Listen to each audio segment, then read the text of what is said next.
Blescin Uba, the Speaker of this Parliament.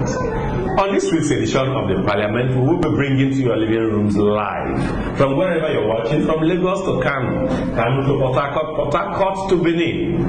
You are all parliamentarians in diaspora. We thank you all for being there. GSR 360 Nigerian Breweries, Guinness Nigerian PLC, Unilever PLC, 360 Studios, we want to thank you all for being part of this. And so, on this week's edition of the Parliament, this topic is touchy. This topic is deep in my heart. This topic is deep in the heart of parliamentarians across the board, because we are all Nigerians. Welcome to the Parliament. On my immediate left is Jelili Atiku. My people, good evening. Good. Immediate right, Honorable Adeleye. I salute Nigerians. On the far right is Izuchukwu Ogbonna. I'm welcome to be here. Good.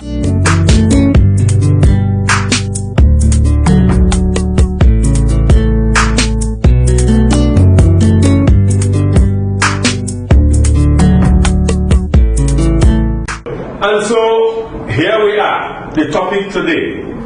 As a Nigerian, what are your benefits and what are your losses? What do you determine as your benefits of being a Nigerian? What do you term as your losses, if any, as being Nigerian? Well, to me, as the Speaker of this Parliament, I may not have personal opinion, but I've appealed to the parliamentarians today to allow me have a little say on this as a Nigerian. And so, Atiku, what do you see this as? As a Nigerian. First, are you a Nigerian? Well, of course, I'm Nigerian. I'm forced to be a Nigerian. Okay, you are forced to be a Nigerian. Yes, because I live in the sphere the British call Nigeria. Okay. Yeah. So that means that I am a product of colonialism. That's where my losses come from. Okay. The first thing, I was born as a Yoruba person, and I'm a Awori man. Okay. So I lose confidence in that. Okay. I can't tell you now that confidently I'm a Yoruba person. I cannot tell you I'm an Awori person. Because all these things that make up to be what Awori is or what the Yoruba is have been destroyed completely by the world, those who created the world Nigeria. Okay. So that is where my losses come from. Okay. So hold on. Were you expecting to be born as an Awori and see Awori as a country? I was born as an Awori person. And were you expecting to see Awori as a country? Well, it couldn't be as a country. Okay. But it's not. And so somehow there must be an entity that contains this Awori and others. It doesn't matter. Even if you think Awori belongs to a particular tribe. Good. It belongs to the Yorubas. Yeah, because of course that could be a Yoruba country. Well, that is yet to be proven. Honorable, welcome to the Parliament this evening. Thank you. Honorable, as a Nigerian and as somebody who has served your state and your people, do you see more benefits to you as a Nigerian? I am a Nigerian. Good. And I will continue to be a Nigerian. Good. And all the benefits of being a Nigerian. And I've seen the benefits of Nigeria. And I've seen the benefits of people who doesn't want Nigeria to be. Okay. So I am a Nigerian and I have seen benefits of Nigeria. Good.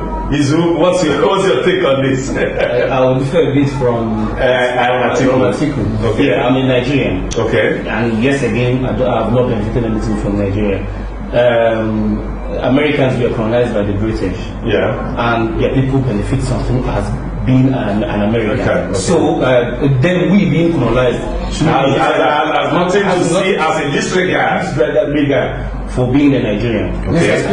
Mr. Speaker, yes. I believe the first question you are asking is for people to tell the world whether they are Nigerian. Yes or no? Honorable, I don't need to ask you with your cap whether you are a Nigerian or not. Well, okay. In fact, parliamentarians for the purpose of clarity, Honorable Adeleye, are you a Nigerian? I am a Nigerian. To the call. Well, you look more of that. Okay, I want to ask, are you a Nigerian? Yeah, I'm a Nigerian. Okay, and so here we go. Atiku, are there benefits being a Nigerian? Of course. To you as an individual, and your constituency. Of course, there is. Of course, we say, because we are living in a country, we have a name. The name associated with one of the benefits. And have brought several tribes together and make us to fraternize and look at ourselves as a brothers and sisters. That is the benefit. If you look at it as a benefit. Because now a Yoruba man does not want to see himself as a brother to a Yoruba person. Yoruba does not want to see himself as a brother to an Hausa person or to an Igbo person. So, but it's supposed to be. That was supposed to be. But when you want to see it as a benefit, of course, one of my friends has married from I'm married an Hausa person. You know, that's the benefit. That was what's supposed to be. But when you look deep down into it, these benefits have become the root of it all. No, you see, like I did, appeal to you that I should have an opinion of mine. To me, as a Nigerian, it is purely beneficial. I can't count any loss being a Nigerian. Every country has its own peculiar challenges, as it were. And so today, I see myself with all the benefits of being a Nigerian. And I will continue to be a Nigerian. I will continue to be from the region that I come from. And I will continue to come from the town that I come from. Izu, let me even take it up further. In the region of the country you come from, how effective do you see being a Nigerian as a pure advantage? The benefit. Let's take it to governance. Yes. Where I can say I benefit from Nigeria is because I've not woken up one day asking God where I am, because we had an earthquake and I was buried and I woke up in heaven. And so naturally. So for the natural attributes. Naturally, because of that, I benefit a lot being from this part of the earth. Then, governance aspect of it, I have not benefited anything as a Nigerian. Instead, what I do is strive. What I do is try and error as a citizen. Meanwhile, because basic payments in accordance with insurance policies, they're not there. Or policy assistance schemes, they're not there. And we produce 2.5 million barrels a day. We tax alone. The British, they give their people social security. Social security. What's it again? Unemployment allowance. Job seekers take off. House allowance. Child allowance. You can name all of them just from tax alone. But we have these things, but we can't give it to our people. Okay.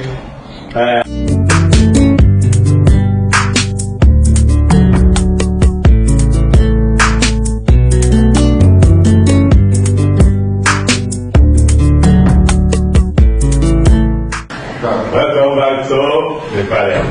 At least I can remember the previous anthem and the current one, so it shows that I'm not just a 20th century person.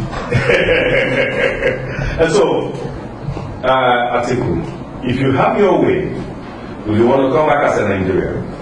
And if yes, why? If no, why? I want to come back as a Yoruba man. Not as a Nigerian. No, not as a Nigerian. Where is the only way you can? You see, the only way you can make omelette is by breaking the egg. The only way you can come back as a Yoruba man.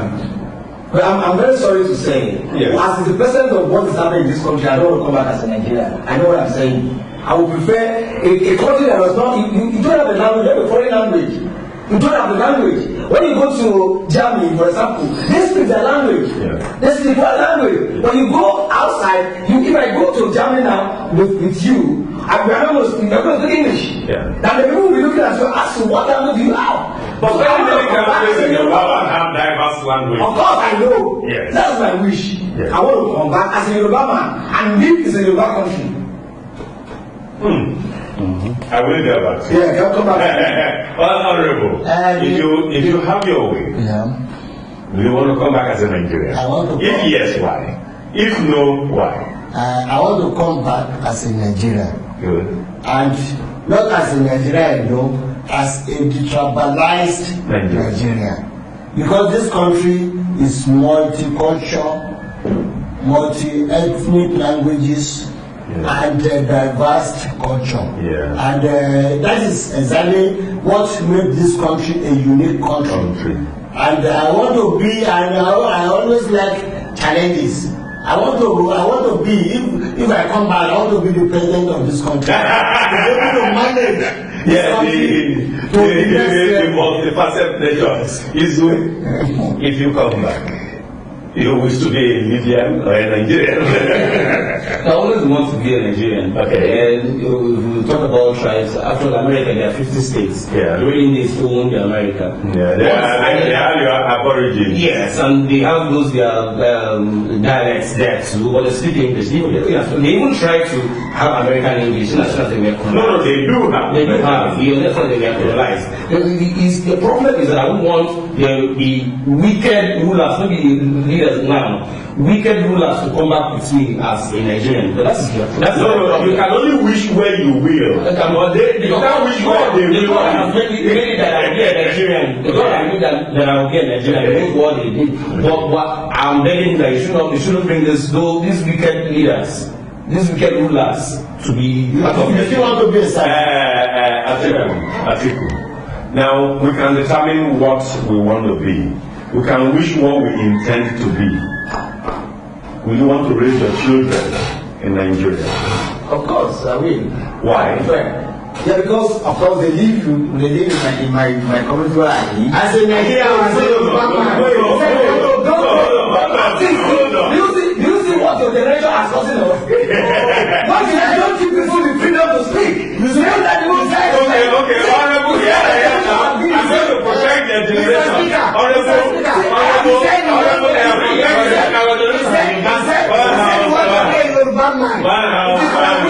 One house. You are protected. I know you're like I will not blame him because he lived in the colonial time. Because he was there. And the colonial master does not allow you to be what you want to be. So Atiku, at this point, you have an idea of who you are. Yes. You wish of what you want to be. Yes. You see, at a particular point, you determine what you want your children to be. Will you want to raise your children in Nigeria? If yes, why? I want to raise them here, and I want to raise them in Lagos. And because Lagos has a very great energy to teach people. Because it makes you to be faster and thinking very well, right? And because it is only Lagos State. We talk about deep civilization, where you have a lot. For example, in my constituency where I live, in this constituency 2, the Igbo man is the one who is representing us. You cannot get them anywhere else. Where people will vote for an Igbo person or another person. You understand? So it is where we talk, and that's what Lagos is for politics. Of course! That's what I want to live here. That's what I'm telling you. And so if you will live in Lagos, then you will be a Nigerian. I'm not saying, you're not getting an argument. I am saying that when you live in a culture that is hospitable, that welcome others and doesn't discriminate, it doesn't tell you whether you are this or you are that. He accepts you for who you are and become part of it. Because that's exactly what he said. We are so receptive that we want people to come and be with us. And that's why I said that we want to be a Yoruba person. You know, and when you study what Yoruba deeply is, Yoruba is who, if you are my friend, he accepts you for who you are. It doesn't change you. And he will relate with you in that who you are. It does not want to be changing you to become who they are. Just like what other people trying to do. No. Now, Honorable, I really want to say too that, you are protected. Thank you very much. Honorable, you have lived in Nigeria for well over 5 decades. Well over 6 decades. Yes. Now, the Nigeria you saw before and the one you're seeing today, if you have your way, will you allow your children and grandchildren continue to live in this country? Thank you very much, Mr. Speaker, sir. As a Nigerian, our prayer is that all this insurgency famous, all these agitations of secession famous, so that we will have a nation of peace and tranquility where every Nigeria will be able to live wherever they desire to live and make economic growth wherever they want to make. Our children to have every opportunity to be associated with every tribe of Nigeria in peace and tranquility. The question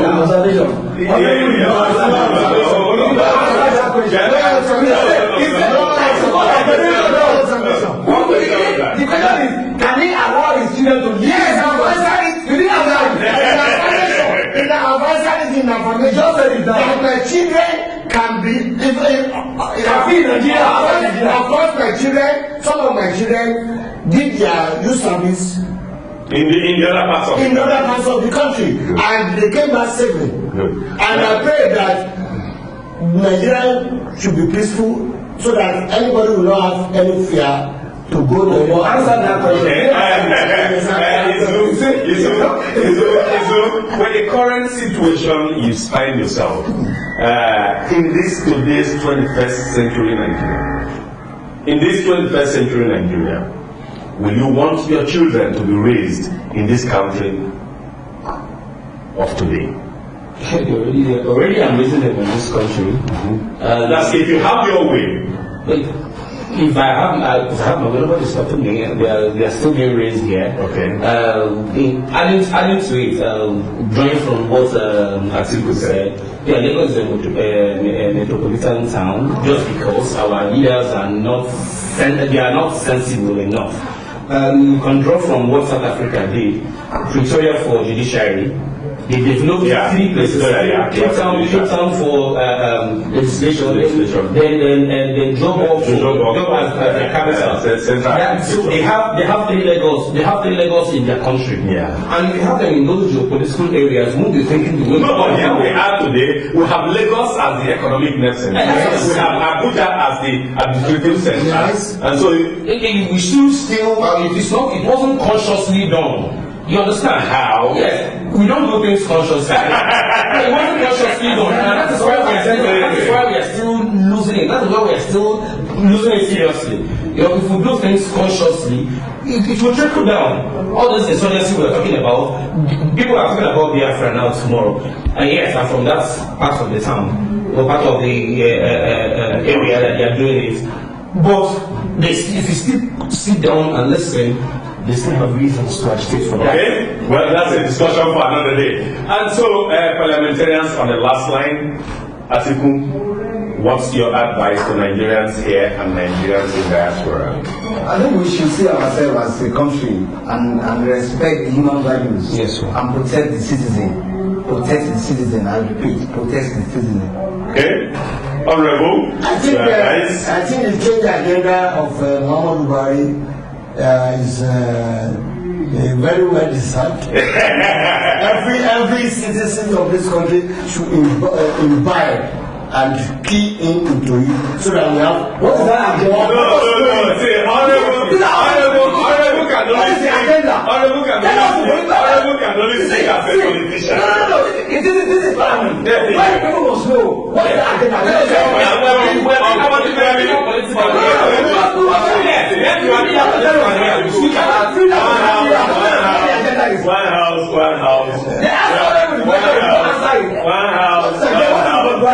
One house. We may not have the opportunity to begin to talk of political agendas of who, he, or not. And so, Izu. Yeah, we are political there. So, on the last line, I still hope and dream Nigeria that will be better than America. Yes, because it's a yardstick. America is a yardstick of citizens being so bored anywhere they are. I agree with you.